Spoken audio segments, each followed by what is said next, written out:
நம்ம எல்லாருமே எங்க மிஸ் பண்றோம் தெரியுமா? ஒரு தீர்வு பர்ஃபெக்டா இருக்கணும்னு நினைக்கிறோம். உலகில் பர்ஃபெக்டான தீர்வில்லை. ஒரு முடிவெடுக்கும் பொழுது கொஞ்சம் அவமானம், கொஞ்சம் அசிங்கம், கொஞ்சம் பண இழப்பு, மன இழப்பு வரும். கம்பேர் பண்ணி பார்க்கணும். இது பண்ணலைன்னா வேற என்ன வரும் யோசிக்கணுங்க. இல்லை எனக்கு சமுதாயம் தான் முக்கியம்னா நான் உங்களை கம்பல் பண்ணலிங்க.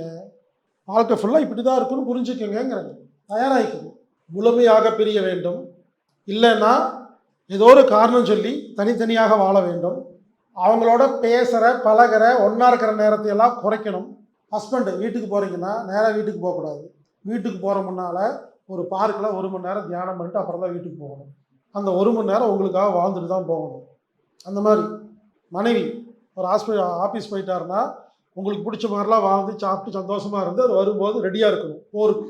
இல்லையா கூட இருந்தால் வாழணும்னா இப்போ நான் சொன்ன பார்த்தீங்களா, செல்ஃப் கேர் பண்ணணும், கண்ணாடி சிகிச்சை பண்ணணும், அவங்க சொல்கிறதெல்லாம் பெருசாக எடுத்துக்கூடாது, இவங்க இப்படி தான் அப்படின்னு புரிஞ்சுக்கிட்டு மன உளைச்சல் எல்லாம் வாழணும்.